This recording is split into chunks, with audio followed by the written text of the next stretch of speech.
X Y, Y X, Y Y और double X biology के atom जीव विज्ञान की किताबों में उस समय पढ़ने को मिलते हैं जब सेक्सुअल रिप्रोडक्शन से जुड़े चैप्टर का अध्ययन किया जाता है। इस चैप्टर में लिंग निर्धारण को लेकर भी बात होती है, जिसे विज्ञान अपने तरीके से परिभाषित करता है। हालांकि साइंस की परिभाषा के अलावा अध्यात्म के द्वारा भी लिंग निर्धारण की व्याख्या की जाती है, जिसे हमारे शरीर में मौजूद चक्रों से जोड़ा जाता है।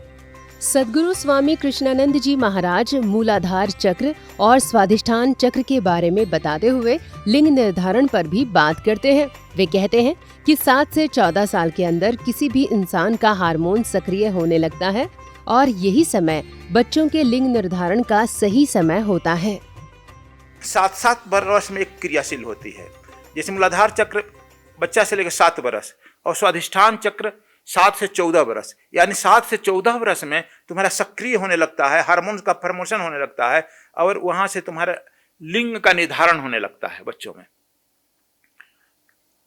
तो यह स्वाधिष्ठान चक्र ब्रह्मा, और वहां पर जो जोगी पहुंच जाता है उसको जो है बक्ता सरस्वती के तरह बक्ता आ जाएगा, बक लेगा। बिन पढ़े बके पुराना, कबीर साहब कहते हैं, बिना पढ़े जो बोलेगा पुराण बोलेगा। Do you follow? तो तुम लोग जानते हैं बहुत है, यह उस चक्र का खेल है। और यह समझ लो कि तुम बाहर जाकर तो बड़ा याद है, यह स्वाधिष्ठान चक्र का खेल है। और लेकिन वहां पर बता दिए कि न नित्य है, न नियम है, न धर्म है, न, इसीलिए ब्रह्मा की सृष्टि में पूजा नहीं होती है। कर्मकांड में फंस जाता है वहां, यहां बहुत कर्मकांड रहता है। और कर्मकांड से यह बात समझ लो, वह कर्मकांड से परमात्मा का कोई संबंध नहीं है। कबीर साहब एक जगह कहे हैं कि जोगी कर्मकांडी सेवड़ा, इनसे भक्ति न हो, इनसे सदा रहिए दूर। कबीर साहब कहते हैं इनकी भक्ति नहीं होती है। कर्मकांडी, सेवड़ा और जोगी, इन लोगों को बहुत श्रेष्ठ तुमला आता है। कबीर साहब स्पष्ट शब्दों में कहते हैं इनसे भक्ति नहीं हुई। चूंकि परमात्मा से कोई संबंध नहीं है, न कर्मकांड को संबंध है, न जोग से संबंध है। तुम लोग इन लोग को बहुत कहते हो जोगी अभी चाहे तो त्रिलोक का कोई सामान मंगा दे, हाथ उठाएगा बहुत गिर रहेगा। समझ गया? इसे कोई जो मुक्ति का संबंध नहीं है। Do you follow? अब ये एनाटॉमी ऑफ योर बॉडी बता रहे हैं। स्वाधिष्ठान चक्र के ऊपर आया मणिपुर चक्र, 10 दल कमल है।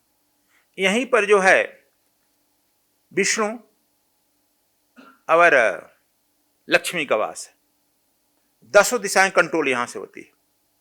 और यहां पर जो साधक पहुंचता है, यहां विष्णु की तरफ उसमें शक्ति आने लगती है, संचालन की तेज आ जाती है। और लेकिन फिर कहते हैं गुप्ते जोग प्रगटे भाण। कबीर साहब कहते हैं और गुप्त होते जाओ,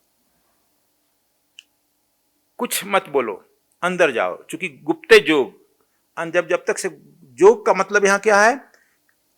जब आत्मा और परमात्मा का मिलन जोग है, ना कि दाएं बाएं हाथ मोड़ना, पैर मोड़ना, यह करना वह करना जोग है। दोस्तों, 5 ज्ञानेंद्रियों से बना मानव शरीर किसी भी साधक के लिए सबसे महत्वपूर्ण कड़ी होती है, क्योंकि 5 ज्ञानेंद्रियों के बिना कोई भी साधना पूर्ण नहीं हो सकती। इन ज्ञानेंद्रियों में नाक भी शामिल है, जिसके माध्यम से नासाग्र मुद्रा का अध्ययन किया जाता है। हालांकि अधिकतर साधक नासाग्र मुद्रा के सही तरीके को समझ नहीं पाते हैं। इस मुद्रा को लेकर आज भी साधकों के बीच भ्रम की स्थिति बनी हुई है। नासाग्र मुद्रा को लेकर साधकों के बीच पैदा हुई संदेह की स्थिति के पीछे मुख्य वजह क्या है, इसे आप सद्गुरु की बातों से समझ सकते हैं। भगवान कृष्ण कहते हैं नासाग्र भागे, दृष्टि करने के लिए, ध्यान करने के लिए। नासाग्र भाग का अर्थ नासा का अग्रभाग यह होगा, लेकिन इसका हमने बहुत शुरू से ही, बचपन से ही हम कहते हैं, इसका अर्थ लगाया है यहाँ पर। ये मुद्रा अवघड़ लोग कुछ किए, और चूंकि अवघड़ क्षेत्र से, तंत्र से प्रभावित है बंगाल, इसलिए बंगाल के साधु से शुरू हुआ यह क्रिया। और हमने अपने गीता का जब अर्थ किया तो इसमें इसका जोरदार खंडन किया, लेकिन हम छोटे मन से करते हैं। क्योंकि यह जो है एक तरह से तंत्र, अवघड़ी और तंत्र विद्या है। इसमें फायदा क्या हो, उन लोगों को तत्काल आंखें बड़ी बड़ी हो जाएगी और वाणी में शक्ति आ जाएगी श्राप देने आशीर्वाद देने का। और जब तुम्हें वाणी में शक्ति श्राप देने आशीर्वाद देने लगेगा, तुम्हारा पतन निश्चित है। श्राप और आशीर्वाद से पतन तुम्हारा निश्चित है। तीसरा, तुम्हारा शरीर का हार्मोन्स डिसबैलेंस्ड हो जाएगा। बुद्धत्व को तो मिलना कोई जन्म जन्म संभव नहीं है, लेकिन हार्मोनल डिसबैलेंस्ड हो जाएगा। जैसे हम लोग योगासन जो कराते हैं, प्रत्येक लोगों के लिए बचपन से, बच्चा से लेकर के वृद्ध तक वही कराते हैं। लेकिन जिस लड़के का अभी शरीर में डेवलपमेंट हो रहा है 7 वर्ष से लेकर के 21 वर्ष तक, वह बहुत तरह की योग ऐसे करा दो, वह उसकी जो है नाड़ियां नब्ज मुड़ जाएगी, उसके डेवलपमेंट में बाधक हो जाएगा। इसलिए वो डॉक्टर की तरह देखा जाता है कि किस वर्ष का, कितना वर्ष का उम्र है, इसे कौन आसन उसके लिए सिद्ध है। इसलिए कि जितना फायदा नहीं उसलिए ज्यादा घातक हो जाएगा। समझा? प्रत्येक चीज का एक पहलू अच्छाई भी है, बुराई भी है। समझ गया? तो आंखें तो बड़ी हो जाएगी, देखने में तुम्हारा थोड़ा चेहरा अच्छा लगने लगेगा, चेहरा की एनर्जी जाएगी और शक्ति आ जाएगी। लेकिन बुद्धत्व से कोई संबंध नहीं है, दूर दूर तक संबंध नहीं है। तुम्हारे वाणी में भी शक्ति आ जाएगी, ओज आ जाएगी, लेकिन कोई संबंध नहीं है।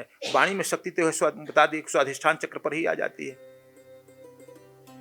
इसलिए गिराने में घातक है और घर लोग करते हैं। तो दोस्तों, ये लिंग निर्धारण और नासाग्र मुद्रा को लेकर स्वामी कृष्णानंद जी महाराज के विचार हैं। क्या सोचते हैं आप इस वीडियो को लेकर? कमेंट बॉक्स में जरूर बताएं और सद्विप्र समाज सेवा संस्थान व सद्गुरु धाम से जुड़ने और अपना योगदान देने के लिए स्क्रीन पर दिए गए QR कोड को जरूर स्कैन करें। धन्यवाद आपका।